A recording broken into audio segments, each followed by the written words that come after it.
Hello, I'm Mark and I am a maths teacher. I started doing maths quite young, and being a maths teacher means that you've got to think back and be reflective about your own maths learning.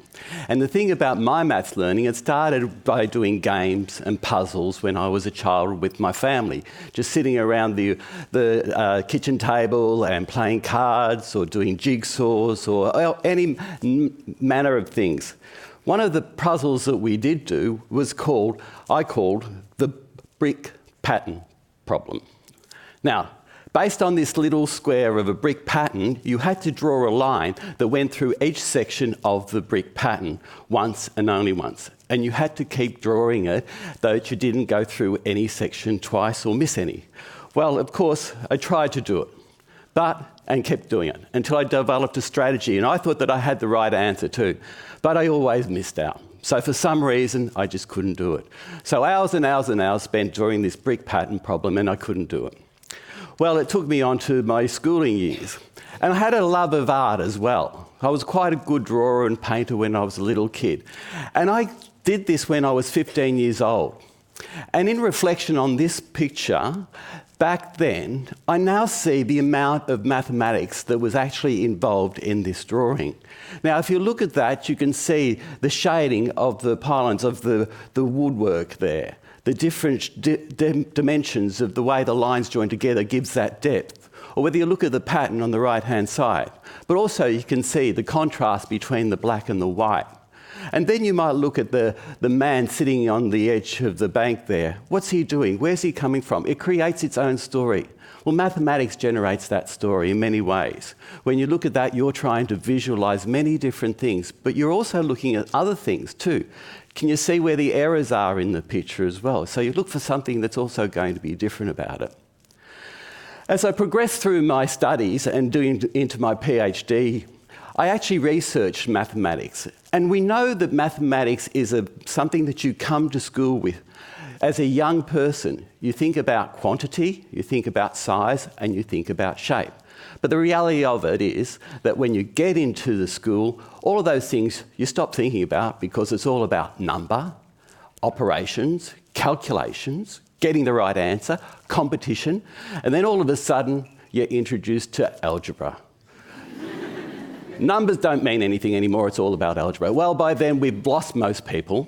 And going back to my original thought, that if people tell me that they don't like maths, then I guess many of you probably don't like maths as well. So what stops us thinking about mathematics? What makes us not able to comprehend mathematics in the world around us? And doing that, in my research, I researched some teachers, mathematics teachers, and I looked for what they were communicating to their students in the classroom. And I found that they weren't actually aware of what they were teaching or saying as well. Yes, they were teaching the problem and how to solve the problem, but they weren't aware of how they were communicating the problem. They weren't really aware of their own mathematical thinking.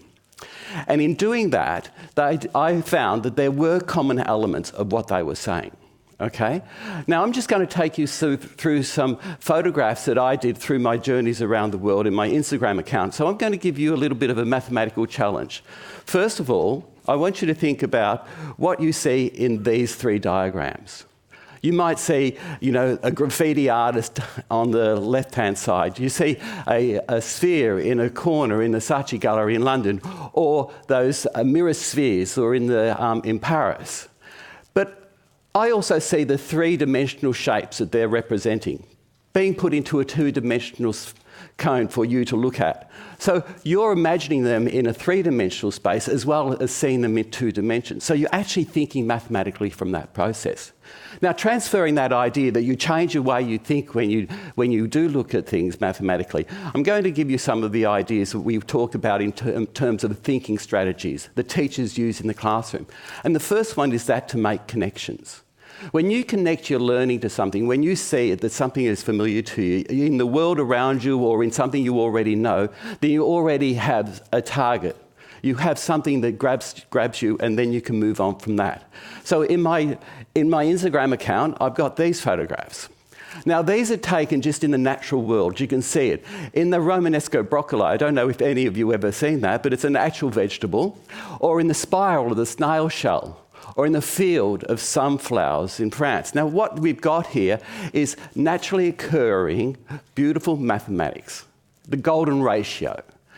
All of these things are representative of the golden ratio in one form. We also know that the golden ratio is used in architecture, and the Renaissance artists also use it. So you can see that you are grabbed by the beauty of mathematics in our natural world. The second strategy is that of recognising patterns. Recognising patterns is very important because maths has been called the science of patterns. We only have to count 1, 2, 3, 4. It's a pattern. 2, 4, 6, 8. It's a pattern. But patterns occur all around us as well. So when you can see something and recognise a pattern in it, you can actually associate it to your mathematical learning. Look at this little girl on the left-hand side looking at the Andy Warhol exhibition in the MoMA gallery. What she's looking at is a row of patterns of the same picture. But is she actually seeing the pattern, whether it's going to be the lines or the shapes? Or maybe she's seeing the difference in each of those patterns, because each of those cans has a different label for the suit. Or maybe in the middle you can see the row of shrubs and the Palace of Versailles gardens. But each shrub is slightly different as well. Or also in the buildings in Amsterdam, the shutters, the windows, and the buildings are representations of a pattern that moves on and on. So what you're seeing is a group of things that come together which are represented mathematically. The third thing that is the strategy of thinking mathematically is recognising similarities and differences. What's the same, what's different? We know that equality is really important in learning mathematics because everything's about the equal sign. But finding things that are same and different are very different, important factors involved in here. I've used the concept of reflection and symmetry here to represent this because in that respect, these ideas are very mathematical as well. The photograph on the left is a Barangaroo building reflecting down from the pathways, or the pool in Brooklyn, or the War Memorial, Hyde Park War Memorial and the Memorial Pool. You can see how the reflection in turn shows you something, but also you're looking for what's different about them in those reflections. The fourth and final one is that of generalising and reasoning. Now, why this comes about is because generalising over all of those issues is probably the most important aspect of mathematics. It's looking forward, making a rule out of something, seeing the pattern and then deciding what's going to happen next. But in reasoning, you're always looking and seeing, is my answer correct? Have I done it correctly? Is what I'm doing okay? I've used the concept of infinity here to generalise that. And these pictures are just taken, the first one in the underground in London, the second one in the San Remo railway in Italy, and the third one, the Ilber Tunnel in Hamburg. Now, I love this concept of infinity because it has two aspects. One, you can look at these photographs and say, where is it going to? Because they've got the idea of going off to nothingness. So the concept of getting infinitely small is something that not people really think about. But these give that great example of saying, what is nothingness? But they also give that concept of coming back to you, of going to nowhere. But in a generalised, you always ask, well, where do they go to? What is happening here? Now, taking that a little bit further, we've got these four examples of thinking strategies for mathematics. I'm going to show you an example now that relates them to actual number example. Take the idea of finding out what the box equals. Now, if you look at that, you're probably just going to mentally do the answer very quickly in your head because they're small numbers and we can work like that. But if I give you bigger numbers, all of a sudden the calculations go boom in your head and all of a sudden, I don't know how to do this. You've got to actually think about the calculations, and that takes up a memory burden, which is a really troublesome thing for most people.